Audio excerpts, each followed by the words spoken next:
Thank you. Thank you.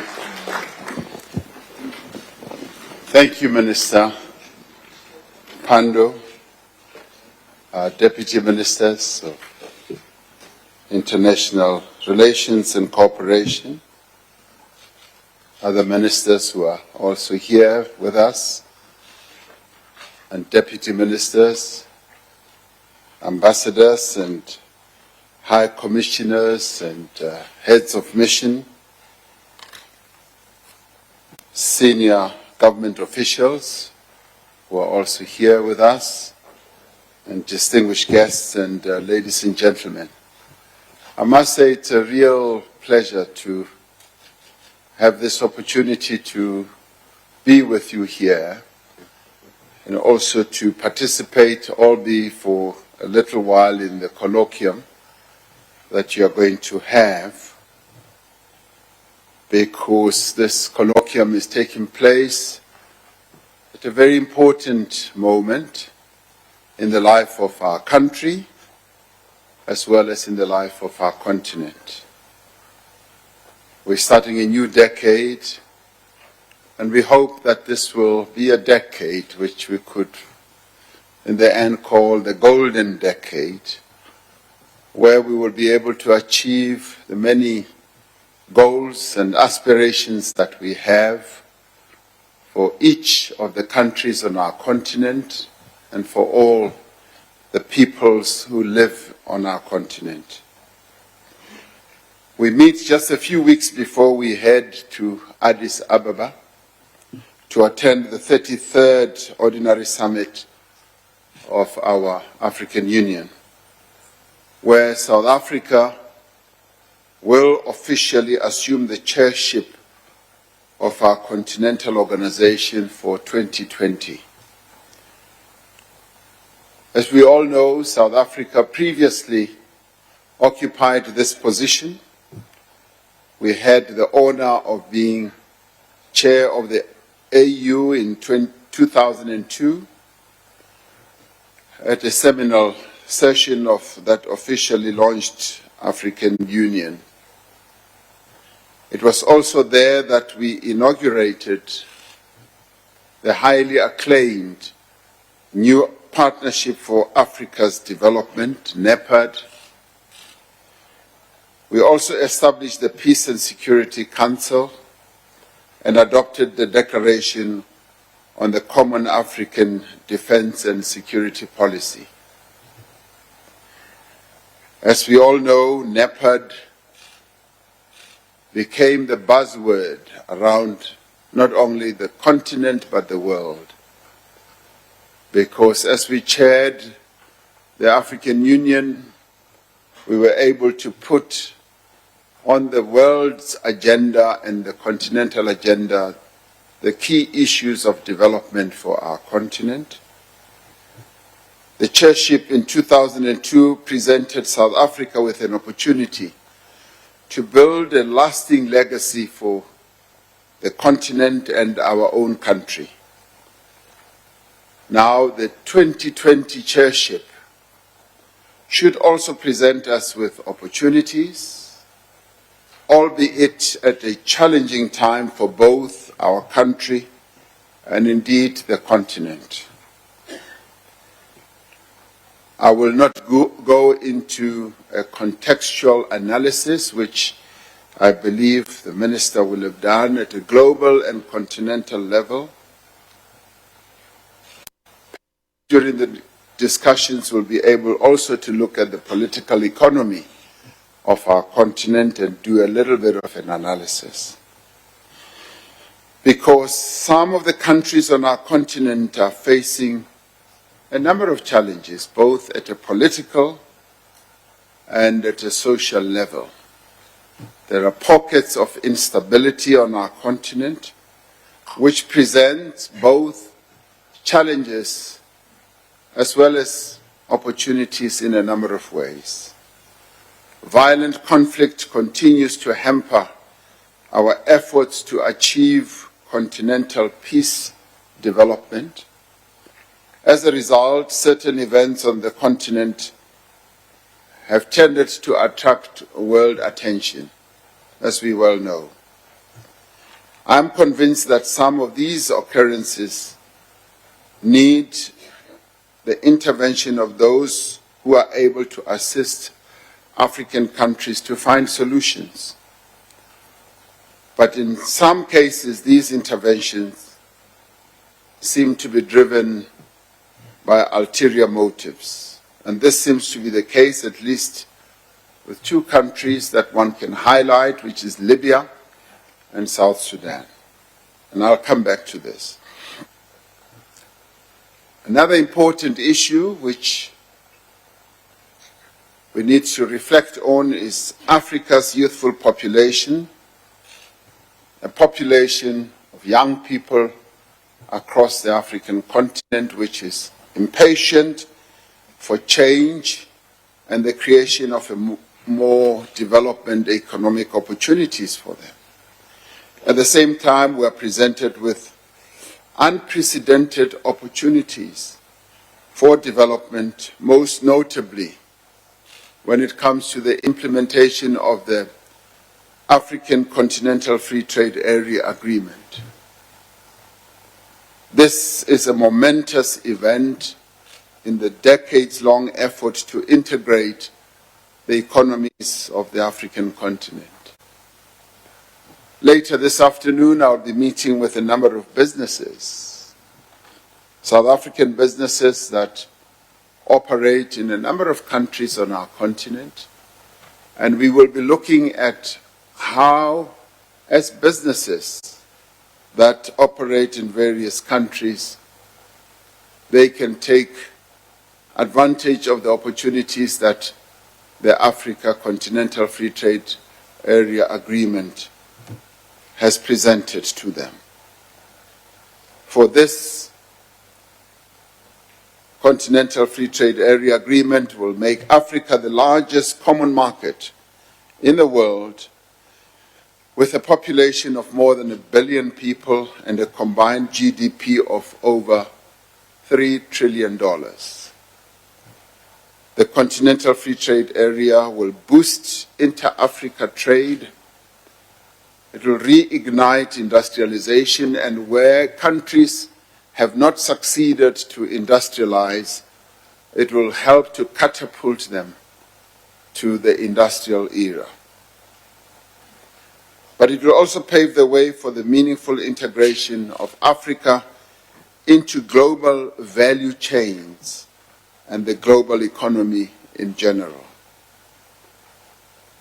This will be the moment when Africa will say, trade with us on our terms, not on terms that have been crafted in other continents, but on terms that have been crafted on our continent. Through this period, Africa is itself diversifying its international partnerships, broadening the scope of cooperation with various international bodies and countries. As Chair, South Africa is determined to take the project of continental unity, integration, development further, guided by our own foreign policy priorities and the continent's aspirations as espoused in Agenda 2063. Our domestic priorities, including economic transformation, job creation, and the consolidation of what we call the social wage through reliable and quality basic services, depend on a politically stable and economically growing Africa.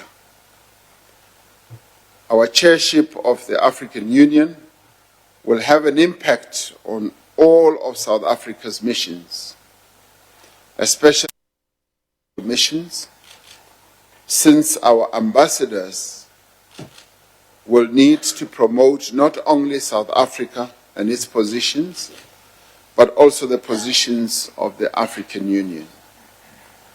Our chairship of the continent is highly expected by a number of people on our continent. So we have to live up to a number of expectations and the aspirations that many on our continent have. This year, South Africa will also assume the chairships of the African Peer Review Mechanism, APRM, the Committee of African Heads of State and Government on Climate Change. Both of these areas of responsibility align with our responsibilities and priorities as chair of the African Union.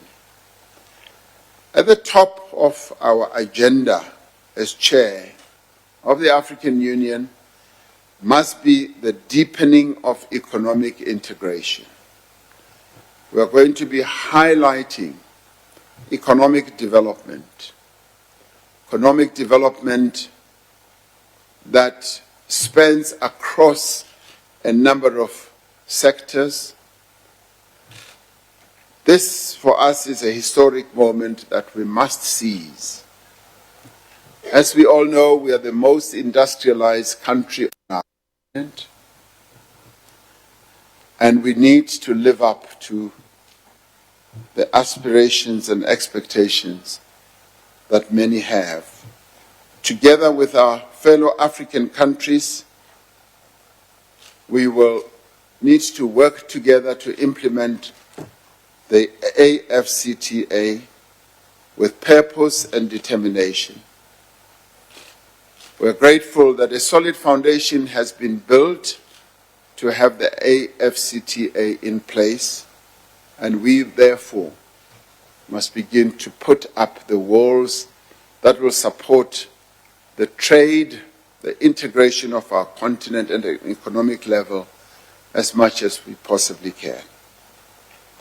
We must undertake detailed work, but it must be underpinned by extensive consultation and complex negotiations required to give life to this agreement. It is one thing for the continent to have struck this agreement under the leadership of President of Niger.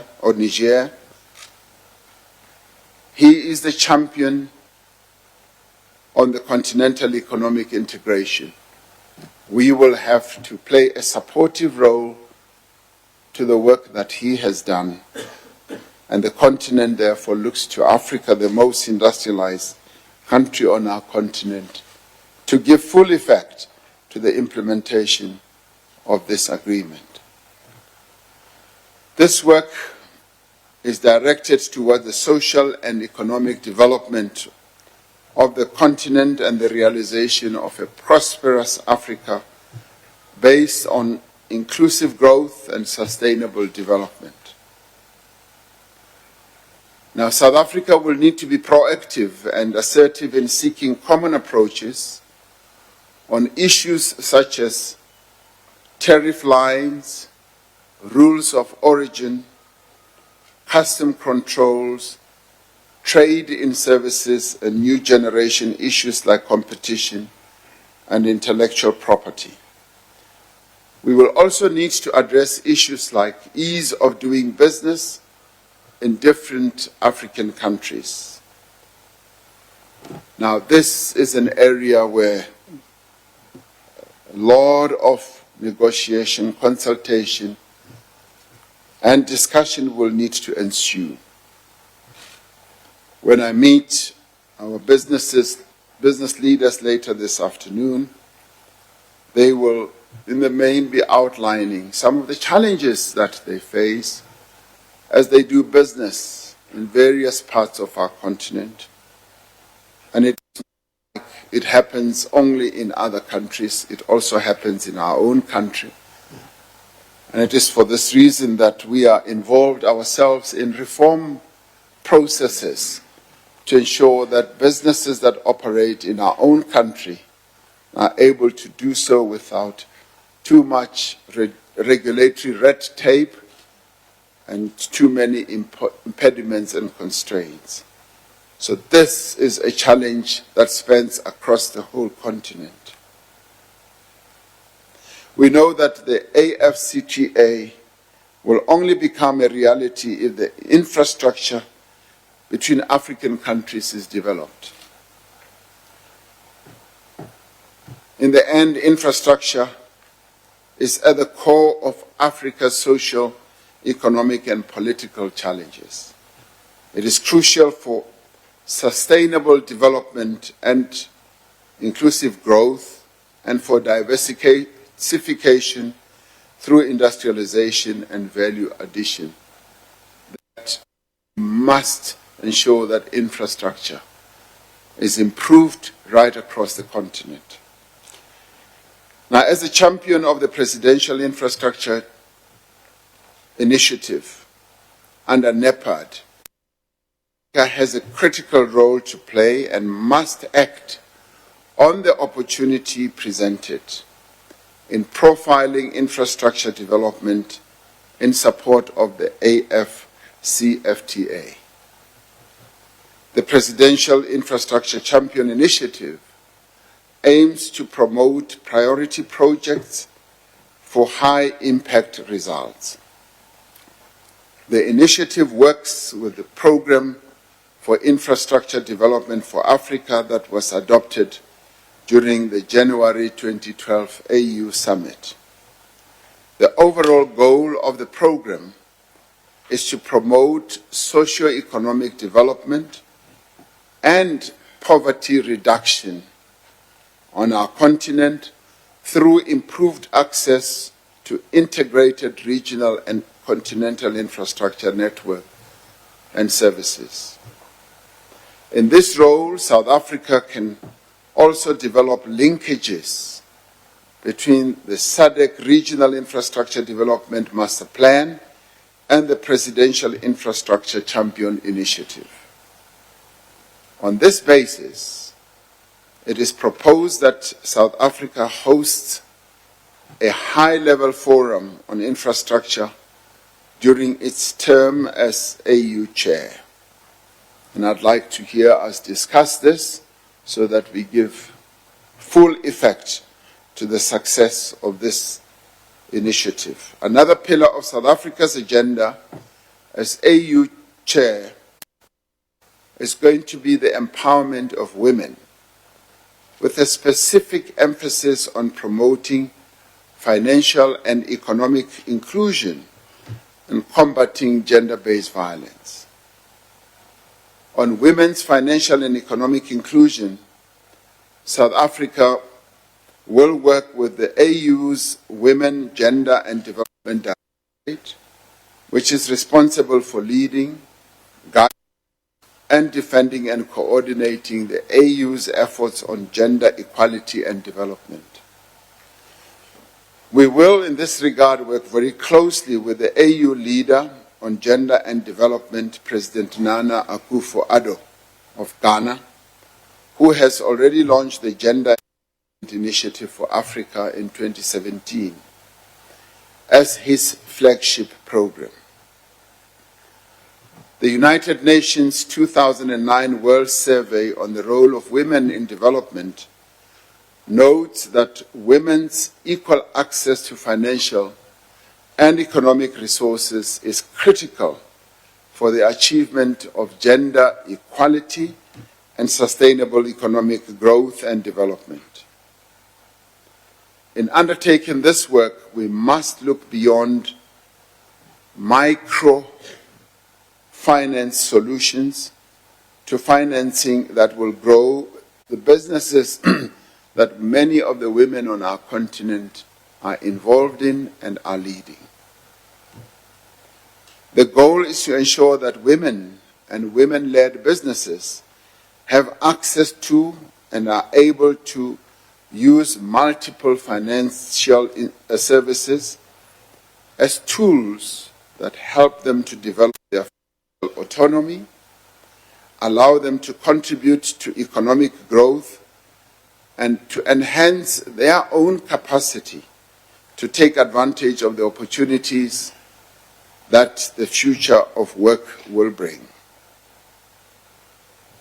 The extent and persistence of violence against women remains a major cause for concern in almost all the countries on our continent.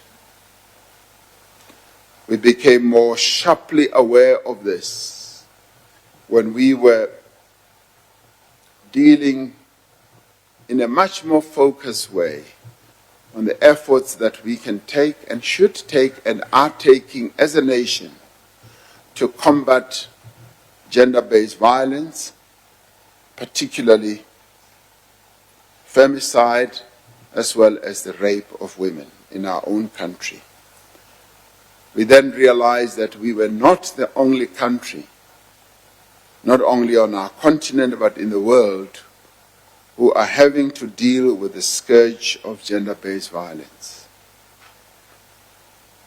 But we were quite encouraged that the women in our own country took great leadership on this matter and led the nation towards coming up with outstanding initiatives that are now being implemented to deal with this, to a point where we had to hold a special session of our two houses of parliament, but more importantly that the government had to budget that we will lay out resources to deal with this scourge. In 2009, only 28% of sub-Saharan African countries had laws on domestic violence. By 2018, that figure had increased to 55%, which means that half of the countries still do not have laws that specifically address the most prevalent form of violence against women. During this year, we need to mobilize African countries to focus on prevention of violence against women and girls through, amongst other things, addressing the harmful social norms that contribute to and perpetuate such violence. Harmful notions of masculinity and social attitudes that accept violence needs to be challenged and replaced by norms that promote gender equality, respect, and nonviolence. We also need to address discriminatory laws in African countries that disadvantage women and look to international instruments like the ILO Convention on Violence and Harassment as means to combat sexual harassment and violence. The promotion of economic integration and respect for human rights depends in large measure on the promotion of good governance. As the chair of the African Peer Review Mechanism in 2020, South Africa will be primarily responsible for driving the APRM's good governance agenda. The delivery of the good governance through democratic practice and economic management and growth reduces political tensions in countries with social divisions. Importantly, the APRM is now an autonomous entity within the AU structures and has expanded its mandate to cover tracking and monitoring implementation of Agenda 2063 and the United Nations Sustainable Development Goals. It has also developed an early warning system for conflict prevention on the continent in the context of harmony and synergy between the APRM, the African Peace and Security Architecture, and the African Governance Architecture. The three main priorities for South Africa's chairship, economic integration, women's empowerment, and good governance, must be underpinned by the promotion of a peaceful and secure Africa. As South Africa's chairship will coincide with the end of the AU's aspiration of silencing the guns in 2020, it will be important to take stock on the achievements and challenges. This is particularly important for us as South Africa, is the AU appointed champion on AU UN operation on peace operations. Specific focus will need to be given to two intractable conflicts, or may I say maybe what seems to be two intractable conflicts on the continent. I say this advisedly, being a country that had a conflict which the world had deemed to be intractable, which was apartheid, but a conflict that was finally resolved. So these two conflicts may seem to be intractable, but I believe that their apparent intractability has seeds of solutions which we need to find. That is in Libya and South Sudan. South Africa is already actively involved in seeking solutions for these two seemingly intractable conflicts. In South Sudan, can I buy some water here?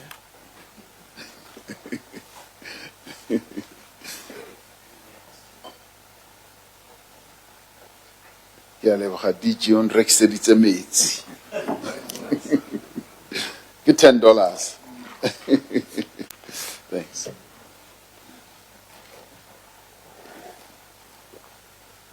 Now, in South Sudan, we are engaged both bilaterally and multilaterally, in particular as chair of the high-level and ad hoc committee on South Sudan, known as the C5. South Africa is a member of the AU High-Level Committee on Libya. Our efforts will aim at affirming South Africa's commitment to peace, security, and stability on the continent and ending the humanitarian catastrophe and displacement of people in these two countries. Since the chairship also coincides with South Africa's third tenure as a non-permanent member of the UN Security Council, South Africa should promote cooperation in the three African members of the UN Security Council and the AU's Peace and Security Council. In summary, South Africa's strategic objectives during the chairship of the AU are: promote South Africa's values, interests, and continental and domestic objectives. 2, support integration, economic development, trade, investment on our continent. Drive the implementation of the Presidential Infrastructure Champion Initiative in support of the Africa Continental Free Trade Area. Advance gender equality and the empowerment of women, and combat violence against women and girls. Strengthen cooperation between the AU and the United Nations. Promote peace and security and advance the effort of silencing the guns on our continent. Now, if we remain focused on these objectives, and they may seem to be too many, but if we categorize them properly, they're essentially 3. If we focus on these objectives, and if we pursue them with diligence and determination, and if we mobilize our fellow African countries in pursuing them, I'm certain that our chairship of the African Union can be meaningful, effective, and impactful. And just to be sure, our chairship is a collective task. It's not only a task of their president, it is South Africa's task. And in the end, it is a much more focused collective task of us as we represent South Africa in the various countries where we are deployed. It also includes our ambassador at the UN, our ambassador who represents us also on the UN Security Council. So this, colleagues, is highlighting the tasks that lie ahead for us, but it also highlights the great opportunities. As we start this new decade, South Africa opens the new decade as chair of the AU. It is a task that all of us need to take up seriously, with great commitment, focusing on the various tasks that we have set out for ourselves. As I said initially, it is going to involve a lot of engagement right across the continent, where we should speak with a number of voices, but articulating one message, a message that is part of this whole task that we have set out for ourselves. And it's a real joy and pleasure for me to be amongst you as we start this new of being chair of the AU.